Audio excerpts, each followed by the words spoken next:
Thank you for joining our podcast, Tech and EdTech.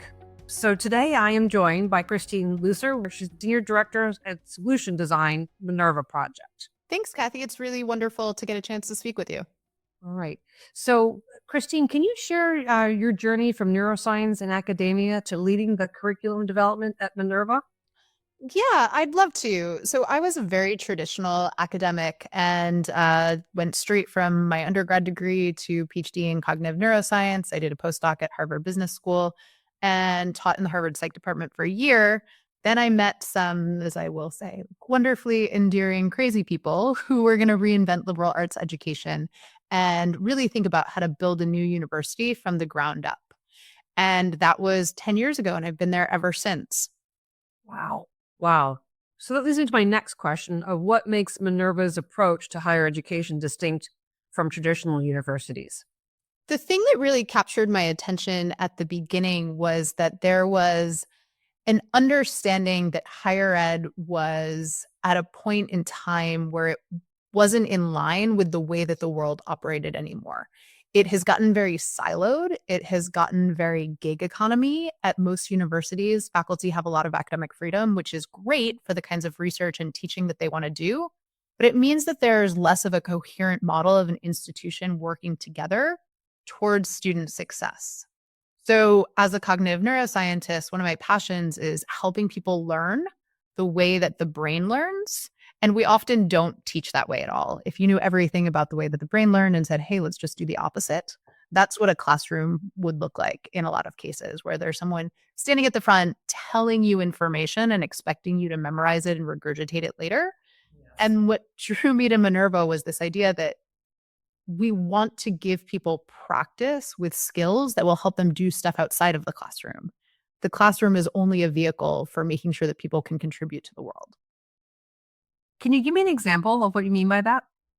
Yeah, I think that if you look at college mission statements, they are all about student centricity, but that's not really at the center of their actions. They say things like, we want to create critical thinkers, or we want to create creative thinkers. And then you say, where do you do that in the curriculum? They're like, well, there's a bunch of distribution requirements and that teaches them to think across fields. And how do you make sure they get those skills? And they say, oh, well, they learn a lot of content knowledge. Like, well, how do you get that? And like, well, a person at the front of the classroom usually lectures at them, and then there's an exam at the end to show that they know the stuff. And we really wanted to flip that on its head. We wanted to be very intentional about the specific frameworks, heuristics, and skills that students should acquire down to a granular level. Like, critical thinking is a really big aim. We wanted to be much more specific. We want to say an aspect of critical thinking is making good decisions. And to make good decisions, you need to know how to create a decision tree. And so we can point at the curriculum and say, in this particular class session, we worked on decision trees. And then we can give people assignments where they have to go and apply that. So when they're out in the unstructured world, they have practice with the actual skill, and they can use it to accomplish goals, not just that I've set as somebody who designed an assignment, but that students can set for themselves out in the real world. Fascinating. I love this. So Minerva is known for innovative principles in education programs and partnerships. Can you walk us through Minerva's 4 innovation principles for designing new programs, and how do these principles translate into actionable steps for other institutions looking to innovate? Yeah, I think before I jump there, I want to make sure that I make a distinction between Minerva University and Minerva Project. And so Minerva Project's the big kind of umbrella organization. And the first thing we did was build a university from scratch. It's got a really unique learning model, and it's accompanied by a unique experiential model. Students spend the first semester in San Francisco at Minerva University, and then they all pick up together as a cohort, and they move to Taipei. And then in the second year, they live in Seoul and Hyderabad, the third year, Berlin and Buenos Aires, the fourth year, London, and back to San Francisco to graduate. I want to be in this program. When I heard about it, this is an idea. I might be too old to go, but maybe they'll let me teach. Yeah, exactly. Maybe you're looking for new instructors. And I think that serves 2 purposes. The first is that liberal arts education was really meant to make people good citizens. And in 20 whatever, that means being a global citizen. And that goes beyond just sort of reading great books on a hill behind a gate. It's really a privilege that the world exists in such a way that we can go out and live in it. So students get this crazy global rotation, and it's really about understanding what it means to be a global citizen. And it's attached to our North Star for skill based learning because skills are only acquired in a really effective way when you see how they're useful across contexts. So when we talk about those skills that are in the curriculum, one of the important things is that they are durable and transferable. We want students to learn things that we think will improve all humans, no matter what humans grow up to do, because we can't predict what jobs will exist. And to train people to think in that flexible, agile way, you have to show them why these skills are useful, no matter what context they're in. So the classroom time is focused on how the skills come to life across different disciplines. I think a good example, one of my favorites is audience awareness. Everyone knows you should take your audience's perspective, but to turn that into a habit and a muscle, you can practice using that whether you're writing a grant application or whether you're making a marketing plan or whether you are in a communications class thinking about how to pitch to a venture capitalist. So those are the kinds of skills that we ask people to transfer. And the travel aspect is students at Minerva University transferring what it means to be them into all of these different cultural contexts. It's really interesting. So there's the Minerva project and then Minerva University. Yes. And so basically what happened was Minerva University was founded to be a light post for our research and development in terms of saying, hey, what are the things that will work really well? And what can we do if we were able to start from scratch to really refine our approach to taking evidence-based practices and building them into a curriculum and a student experience? When Minerva University got its own accreditation in 2021, there's sort of an organizational split. The university spun out of the project, and the people who had been there for quite some time had the opportunity to pick if they were going to continue to shepherd the university or if they were going to engage in the partnership side of it. So Minerva Project, starting in around 2020, started to partner with other institutions to take what we learned from building Minerva University, combine it with more traditional universities' mission, vision, and values, and really create a bunch of new programs that took what we honed building MU and built things that look incredibly different from it, but have those same core innovation principles. Okay. Can you give me some examples of your partnerships? Yep, sure. One I'm really excited about is with Quinnipiac University. We are helping them redesign their nursing program. And the beauty of that is we are not experts in nursing and health education. We're experts in curriculum, pedagogy, and student experience. So there's no way we could have built this program without them. And our job was to take the subject matter experts and help them think outside of the box about how they could re-envision their curriculum. It came from a place of new accreditation requirements. And I think what we'll see is a lot of nursing programs who say, okay, we have to be more competency-based. We're going to teach exactly the same way we've taught. We're going to teach exactly the same classes we've taught in the past. We're going to assess in the same way. We're just going to say that if you pass this class and this competency is attached to it, we'll say students have acquired the competency. But the leadership at Quinnipiac said this is actually a mandate to change, and we should go back to the drawing board. We can rethink the structure of our classes. We can rethink the content of our classes.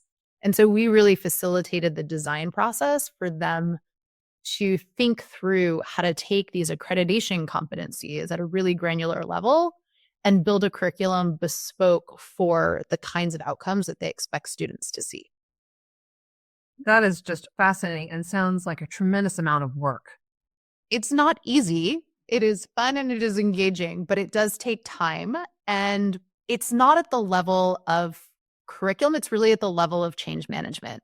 Because at its core, and I can circle back to those innovation principles, we're trying to get students and faculty to change their mental model for how a curriculum can look. Because if we know anything about brains, we know that they are cognitive misers and they like the path of least resistance. So we're really influenced by the status quo bias. And when we partner with other institutions, we see our job as helping them shake out of that, kind of being an agitator, we know that they know so much about what they're teaching and how to bring it to life for students that our job is just kind of pick that up and show it to them from different angles with the influence of our innovation principles. I can definitely see how impactful this work can be. Um, Thank you. so with the partnership with Quinnipiac, so they chose the nursing program. Do you have other examples and other disciplines that you've worked with? And I have a question around just with your background in how the brain works. Like, everybody talks with the low hanging fruit. Like, what's one simple best practice that you could put into place as an educator to help students learn more effectively? The lowest hanging fruit for that, and the one that's most overlooked, is reflection. And I think that there's a growing awareness that active learning is the right thing to do. And I think we know that when students get involved in something, that they remember it better, they're able to apply it more effectively. But there's a field of research about experiential learning. Kolb Cycle has people go through something, and the end of it's always reflection. And for me, I think that that's missing in a lot of classrooms, even active learning ones. Just pausing at the end of a session and saying, hey, what are you taking away from this? How can you use this outside of the classroom? Can be really transformative for students to take ideas with them when they leave a classroom, not just keep the classroom as this place where I learn some stuff and then I go out in the world and learn different stuff. I want more integration. Yeah, and I think that's such an important point. And given our current environment today, where kids are on their phones, they're on their devices. There's just a tremendous amount of distraction, and you see that they could be having this fabulous conversation.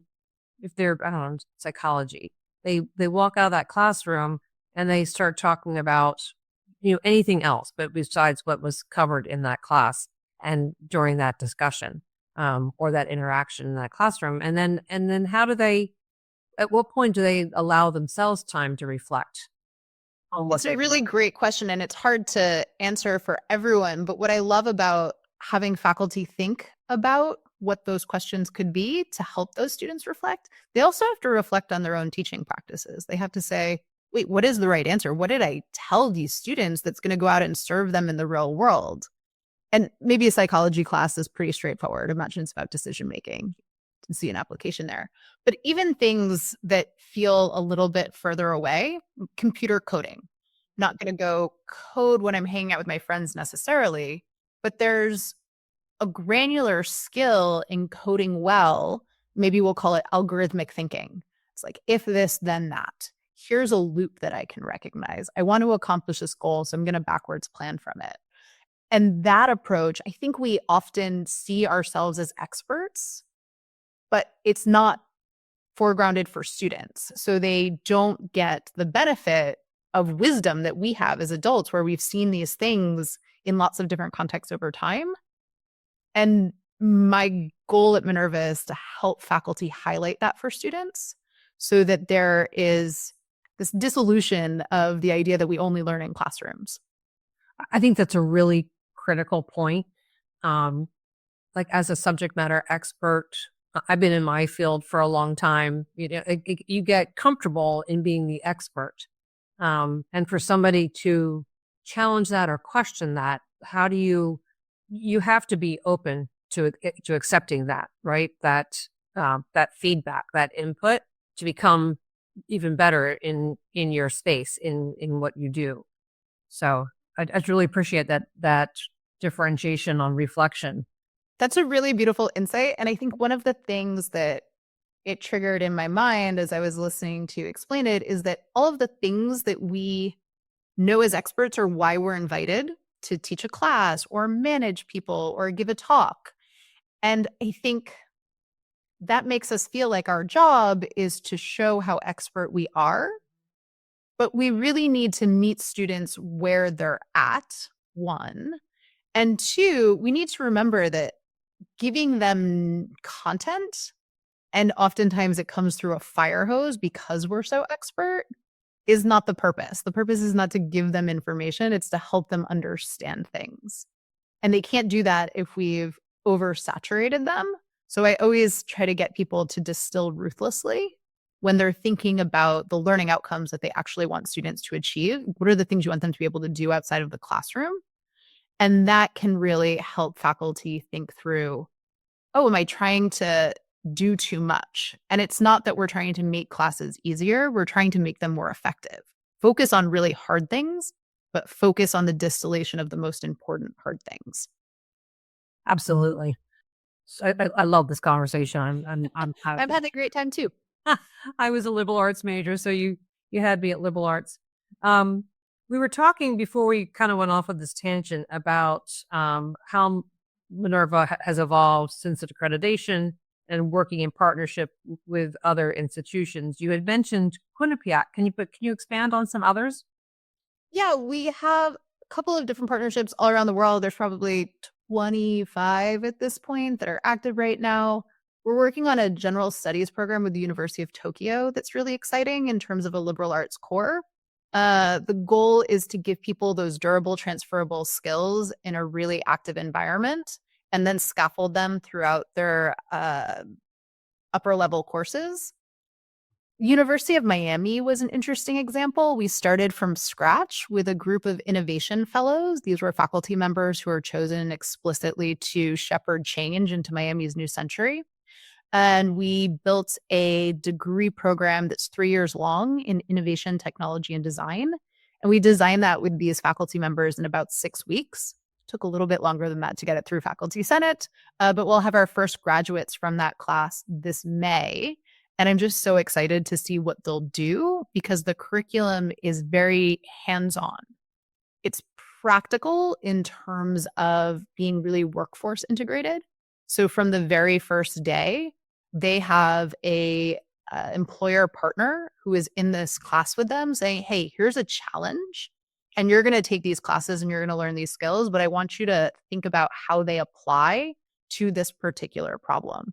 So students graduate with a lot of practice and a lot of portfolio building so that then when they interview for jobs, they can say, oh, I've seen this before. This is like the time I worked on this project.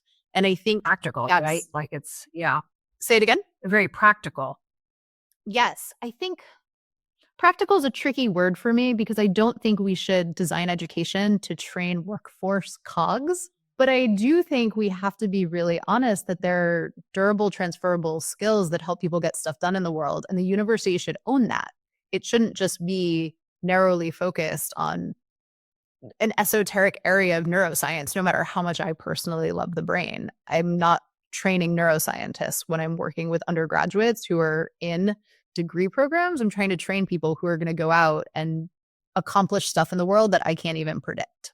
I love what you're doing at University of Miami. I just see such relevancy as, needs in the consistently changing environment around just, we define the work that we do in the K20 plus W.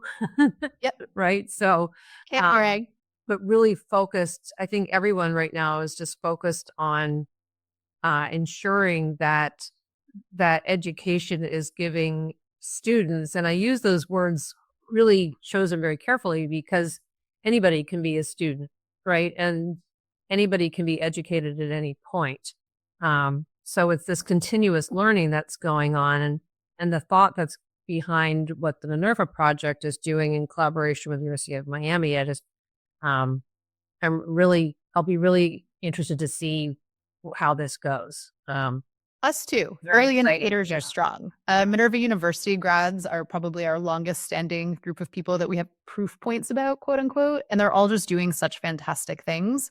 There was an article today, a woman who I had at this point years and years ago. She graduated in 2019. She built a company called Seabound with one of her classmates, and they're two young female founders who are doing carbon capture in the shipping industry. And just watching so many people graduate, having all of this practice, thinking agilely, makes the outcomes of those students much higher than you would expect from a traditional institution. So I think the current stats are 12% of Minerva University graduates have raised venture capital to start their own companies. Incredible. It's much higher than the next closest, which I think is Olin and Stanford, which is down. Stanford's like 0.5%. And there's a much bigger pool of them, and not everybody goes down this entrepreneurial track. But I think it speaks to the fact that when you give people practice out in the real world, they're eager to make change happen. 100%. 100%. Those statistics are astounding. It's boot camp. It's thinking boot camp. This is the thing. And people are like, oh, well, is it an entrepreneurship program? And I'm like, no, we just built an education system that gives people a sense of agency and empowerment and the skills to back it up. An application, right? Like 100%. Yeah. Yeah. I love that. So you had talked earlier in our conversation about, this global classroom that Minerva embraces of going to different cities across the world. So it leads me into the conversation about how does Minerva balance synchronous and asynchronous learning to maximize engagement? It's a great question. And one of the things that's really unique about Minerva University, and I think is a potential opportunity in partnerships, but it comes out to play in different ways, is that students have a travel rotation. So we had to figure out how to solve for the fact that you can move a handful of students around the world somewhat easily, but you're not going to pick up your entire faculty. So sometimes people think that we're sending them to take courses at other universities and just kind of organizing the rotation. But what we actually did was create a synchronous virtual classroom. It was way more unique before everyone went to terrible Zoom school. But it is more high powered because it was designed not just to be a window, but to be a platform that nudges students and faculty towards active engaged learning. So as an example, when I press a button and I'm teaching a seminar on the Minerva Forum platform, I can press a button and everybody gets color coded based on how much they've spoken. And so I know that Kathy is usually really quiet, but hasn't been quiet today. So I'll invite somebody else into the conversation. So I'm getting these analytics about participation, and that's really helping me do active learning more effectively. That platform, Yeah, that's really cool. Okay. it's really neat. It's fun to teach on. When I first started, I was like, oh, virtual classes. And it sort of still has a negative connotation. But when it's intentionally designed for bringing a skill-based education to life in an active learning environment and creating moments for frequent formative feedback, it comes to life in a way that my classes at Harvard never did, because it has an intentionality behind it and it's focused on student contributions rather than me kind of winging it with my lecture and going through it rotely or relying on whoever's going to raise their hand to participate. In Forum, I have a lesson plan that's helping me shape the contributions because it's really intentionally focused on those skills. Well, I think that for the instructor too, that this would just be such a catalyst for inquiry, right? Like you're looking for the input from your students, and so every lecture is going to be different now as a result of this. Yes. And I think one of the things that's really interesting is we'll often get objections that students just won't do it, that they don't want to participate, that they don't want to do homework beforehand. And this is where it gets that balance of synchronous and asynchronous. When we're designing for an active learning environment, you need to adopt that flipped classroom mindset and have students reflect on something, read something, do something before they come to class so that there's some meat behind the activities that you have them do. And we'll often get these objections that it would never work in our context. Our students don't want to do that. They don't want to show up together. They don't want to participate. They don't want to have to prepare. And while I understand that, I also think that that's kind of a cop-out answer because as educators, our job is to shape that experience for them. And I think it's malpractice that we don't do a good job of teaching people how they learn and explaining why we're asking these things of them. And so if you can change the culture and the onboarding for students to understanding why it's active learning, why it's going to feel like you're not learning as much as you think you are, but you're really going to end up retaining it much better as compared to a lecture where you feel like you learned a lot, but you didn't actually remember any of it. Those are all of these important things that you can do in structuring the student experience. Yeah. So that you get that adaptation to this new community learning culture. And then students realize that showing up is actually more fun. I'm not bored when I'm sitting here. I'm thinking about stuff and I'm Well, talking. and you're flexing that muscle while you're in that environment, right? As opposed to cramming for an exam to show what you've learned all semester.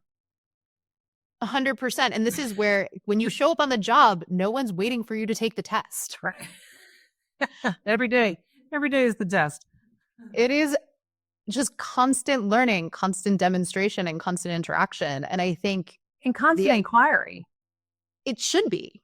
And I think part of the reasons we're seeing drama, we'll call it intergenerational drama in the workplace, is that students show up lacking social skills. And there's a lot of reasons for that. Maybe increases in technology, maybe COVID, maybe mental health challenges. But I think if we don't look at the classroom as an opportunity to correct some of that by changing what and how we teach, it's very, very hard to feel like we're doing our jobs well if we're not preparing people to thrive in the world that they'll inherit. I totally agree.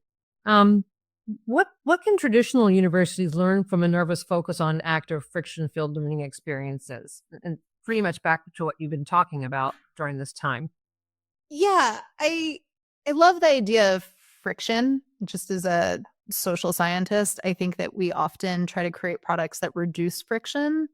And I think we've hit a point where we might be making life far too easy and we're seeing some pushback on it. Not everything is about optimization. To really engage and get things in your head, learning should feel uncomfortable. You're changing a mental model that's inside of your head into a new one. You're incorporating new information. And I think a lot of what we do is not being scared of that and helping other institutions think about a curriculum where faculty and students can embrace the friction that is required for really effective learning. Absolutely. So, what steps can higher ed leaders take to incorporate experiential and skills-based learning in their programs? I think it is a really important question, and it gives me a chance to go back to some of the innovation principles that we work with institutions to implement. And really briefly, they're pick your skills language, be really intentional. Don't stop at creative thinking. Break it all the way down into maybe a learning outcome, like break it down. That's important for creative thinking. Root cause analysis is important. And once you have that shared institutional vision for the kinds of skills you want people to have, you can be really intentional about creating experiences for those skills. That could look like tagging them in experiences that students have outside of the classroom, building assignments around those skills, making sure that when students have a capstone project that they turn in, they're explicitly tagging and highlighting those skills. And really, it comes down to having a vision for the kinds of humans you want to create, backwards designing the skills that they should have, and then backwards designing the experiences and the reflection exercises that will give those students spaced, deliberate practice, applying those skills across context. Wow. That was a lot. That's You're like, how can we do it? I'm like, here's a plan, but it's not easy. But I like just going back to Quinnipiac, where you're starting with the nursing program, or University of Miami, the innovation fellows. Like you're not looking to tackle the entire university. It's like you said earlier too. It's just change management, right? Let's start in one program. Let's build this new way of thinking, redesign this class, this course, this program. Then others from the university are going to will see the outcomes of this new model, and they'll begin to embrace it. I think it's really important to have proof points. The things we see where sometimes institutions will stumble with innovation, and this isn't just in higher ed, it's in a lot of industries, is that they want to innovate on the margins. And that's often where innovation goes to die. It can be a pilot and it can be a proof point, but if it is not given the clout by leadership to say, we're doing this because we think it's important and we're going to do it holistically, innovation tends to fizzle out if it's too weird and too different from the core of the institution, which is why a lot of what we work on with institutions up front, who are you? How are you distinctive? What is your vision for what you're trying to accomplish in the world and bring that to life in terms of kind of the ground rules for developing a new program or reformulating an existing one. But the model should be institution wide. And then the initial way to demonstrate proof points is to pick one program before you scale it out to an entire institution. So I think it's a yes and to what you just said. Yes, you want to show a fast proof point in a particular program, but it really needs to not just be one that will be so weird and different than the rest of the institution that other people won't be able to see how they could do it too. Totally agree. I wanted to move on to tackling some of today's higher education challenges and advice that you would have for leaders in the higher ed space. What are some of the biggest challenges that you see facing higher ed institutions today, and how can they be addressed? This is a big question that we could probably spend the next 3 years tackling. But I would love to hear your Be perspective. concise. Yeah. I will change it to what I think the biggest challenge, full stop, is. Okay. I think it's the declining faith in the value of higher education because it encompasses a lot of the other challenges, right? It's that the cost is too high. There's ideological echo chambers. People graduate underemployed, if not unemployed. And so there used to be a sense that college was a thing I did to create opportunity. And I think we're at a watershed moment where, in some cases, the emperor has no clothes. People are going in and not coming out better than they would have been had they not gone at all. And there's still plenty of success stories. It is a huge opportunity for economic mobility. People find their passion at universities. They find a way to lead a meaningful life. But I think that used to be taken for granted, and now it's being questioned.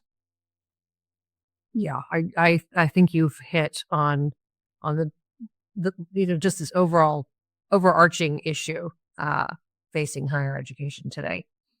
It's so sad because I want it to be good. Sometimes I'll tell me, And it is good.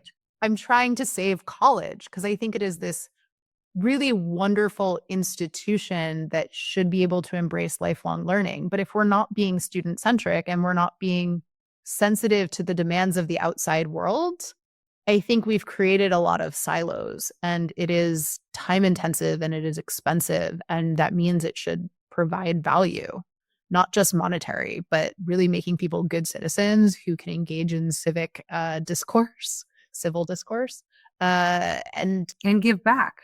really that's the focus, right? This is Minerva's mission. Sounds cheesy. I probably shouldn't say that on a podcast. It's nurture critical wisdom for the sake of the world. So that again is like develop skills that will help you do something for people beyond yourself. So I love your focus on giving back. Yeah. Yes, I wholeheartedly agree with you. So I think you kind of answered this one though, but how does Minerva tackle the challenge of evolving organically to better serve students in the 21st century? We touched upon it briefly in that last section, but just can you expand upon that a bit? Yeah, and I'll answer it pretty simply and then explain why it's more complex, which is that we were so privileged to get to start from scratch. So many institutions have this weight of the status quo, of the way it's always been, or this departmental structure, or this operating budget. And so we didn't think that everything universities did was bad, but we said, if we didn't have to have them, what would you keep and what would you give away? And I think universities can do that, acknowledging the constraints that they have, but really being more creative. So employer partnerships are huge, but don't just send people out to go do a co-op. Talk to the people who are in that experience and say, how are you using these skills that you've learned in the classroom out in the real world? To your point from before, how do we make sure that teachers aren't just experts that are sharing knowledge, but are really getting information back from students who are out in the workplace or employer partners who are asking for different kinds of programs? Absolutely. How do you see institutions being able to bridge the gap between academic programs and the workforce? And you touched upon that as well. And I think from what I understand, the partnerships that Minerva creates with these additional institutions or, workforce nursing programs, there's just a natural connection there that seems to be where Minerva is focusing its time in order to properly prepare students for the world. What I love about this question is I get to entertain it a lot. And it sometimes comes from this place of stress. Like, how can we keep up as a university? Do we need this kind of coder? Do we not need coders? We need to teach prompt engineering. And the world is increasingly complex and changing rapidly. And I have to sit down with people and I have to say, you can't keep up. You really cannot keep up with the changing demands, but you can play a different game. And this is where I think the over specialization of universities comes back to harm them because we've lost that focus on a core educational experience that gives people durable, transferable thinking skills that will help them adapt to the real world once they're there. You need to make sure that the core of an undergraduate education is giving people those durable, transferable skills that are evergreen, and then layering in maybe technical certificates or on-the-job training. But so often people are focused on how do we make sure they have the technical skills at the cost of those broader thinking skills? And then when those technical skills expire, you're left with nothing. Instead of when those technical skills expire, you still have that grounding in these durable, transferable skills that will help you communicate well, that will help you think critically, that will help you think creatively, that will help you learn how to do the next thing that is being required of you. Well, I think what you're describing is training for now as opposed to training for the future. And when you learn these critical thinking skills, I was a liberal arts major, I was an English major.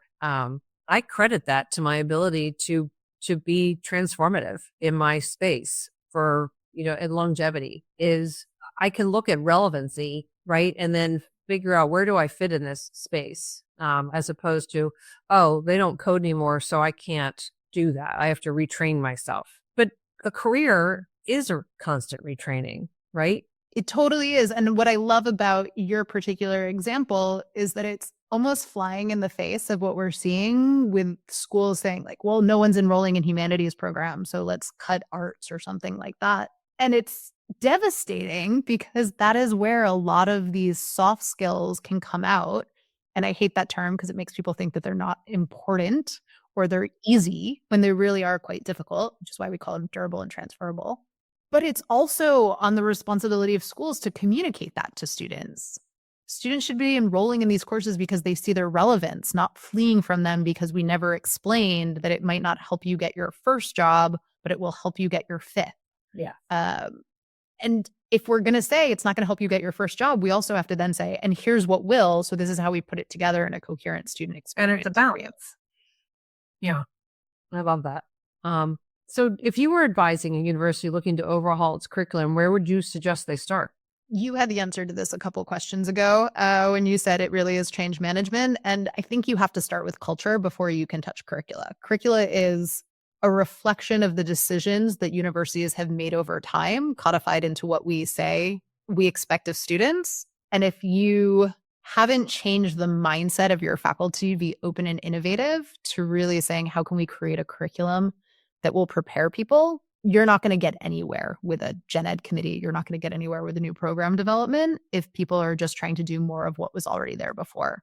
So we always advise people to understand what they're trying to accomplish for students, how that's different than what other schools are trying to do, what makes you special and unique. And then how does each person's contribution to their aspect of the curriculum relate to that big picture for the institution and for individual students? So I think you have to really go back to that culture and that mindset in the people who are developing curriculum and teaching the curriculum to rethink what and how they teach before you can give any advice on how to overhaul it. I love that answer. I'm going to transition into AI in education, into opportunities and risk. I think you have to have not raised your head up the past 2 years. Never heard of it. Not talking about AI. So there's a growing trend to integrate AI into education. What are your thoughts on its implementation in higher education? I think that if we keep our head in the sand, it is deep malpractice. And if we let people do whatever we want with it, it is also deep malpractice. uh, there's so much potential for AI to help people learn better, but I don't think we leverage it properly. And one of the things that has really struck me is the way we interact with it is almost the way we interact with a professor who we're expecting us to learn things from. We rarely ask people to teach us stuff in a way that is effective. And this harkens back to that idea about friction and active learning. So there's a great study that came out in I believe it was 2016, and they looked at how much students learned when they sat in a lecture and how much they learned when they did active learning. Not only did they look at what they learned, but they also looked at the perception of learning. And so how much did you think you learned from the lecture? How much did you think you learned from active learning? And it turns out people learn more from active learning, which is not surprising. But what was surprising was they thought they learned less. Students were like, this was hard, this was uncomfortable, I didn't get anything out of it. Because they couldn't separate the friction of the experience from the outcomes that they were going to see eventually when they realized they remembered all of this stuff. So the experience felt hard. And then I thought that it was not very good for my learning. We treat AI the same way we treat a lecture. We think that it gives us really good input if we don't go back and forth with it. And if we spend a lot of time iterating and asking it to ask us questions, using it as a thought partner, we actually create more creative solutions. But we actually think that those solutions are not as good as the ones that were generated by people who had very little friction with it. And so the research on how people are using AI for learning mirrors the research on how people are using active learning, where if I'm doing it well, I don't think it's going very well, which is just counterintuitive and fascinating. It sets us up to make really bad design decisions when we're making products. And it sets us up, I think, as learners to make bad design decisions when we're engaging with it. Fascinating. I had a question, but it went on in my head. I loved your comment about we look at AI in the same way we look at teachers for that. It's like an oracle. Yeah. I'd never really thought about it. You're so right. Like, you have all of the knowledge. Please download it into my head immediately. Yeah, answer all of my questions and then take my test for me. And then we have teachers who are looking for AI detection. So are you having teachers who are using AI to detect things that were written with AI? Like, it should be embraced and be much more transparent. And it can be a really effective part of the learning process, but you need to be a source. Understand. Cite your sources. Yeah. Does a much better job now. It just gives me the link and then you can fact check it really easily. That's true. Christine, during our earlier conversation, you mentioned a fascinating study from Stanford that looked at how people collaborated with AI to generate creative ideas. For our listeners who might not be familiar, could you share it with us? Yeah, this was an HBR article, and it's the one I just referenced and I don't think I actually nailed it very well. So I'll take one more shot of explaining it. And if that is helpful, I am happy to answer any more questions about it. But really briefly, what they did was they brought people into the lab and they said, we want you to come up with creative ideas. And it was in the context of a marketing case study, and they had to generate all of these ideas for possible products. And then they had third parties rate how creative the ideas were. And what they found was that some ideas were really good and some ideas were less good. And the group that had really good ideas, actually, there was a subgroup of them that thought that their ideas were bad. And there was a group of the people who came up with bad ideas who thought those ideas were really quite remarkable. And it went back to how they interacted with the AI. This is where we're adding friction to the equation. So the ones who came up with good ideas but thought that they were just okay were the ones who had a difficult time, but really engaged. They thought that it was hard to come up with ideas with AI, but they were going back and forth and they were editing and they were revising and they were iterating. And that experience made them think that the product wasn't as good as it actually was. Whereas people who asked AI for advice and just took it at face value and didn't go through that process of iteration, they conflated the ease of doing that with the effectiveness of their answer. And so you get this really interesting parallel to the active learning stuff. So if I'm using AI as an active learning partner, I generate creative ideas, even though I code them as not being very good. And if I use it kind of as that lecture oracle, and I just assume that they had good ideas to begin with, and all I had to do was regurgitate them back to you, then we see people thinking their ideas are really good, but other people don't see those ideas as very effective. Interesting. Did that make sense? Yeah, I'm still I'm going to be thinking about that for a little bit, long time after our conversation, I think.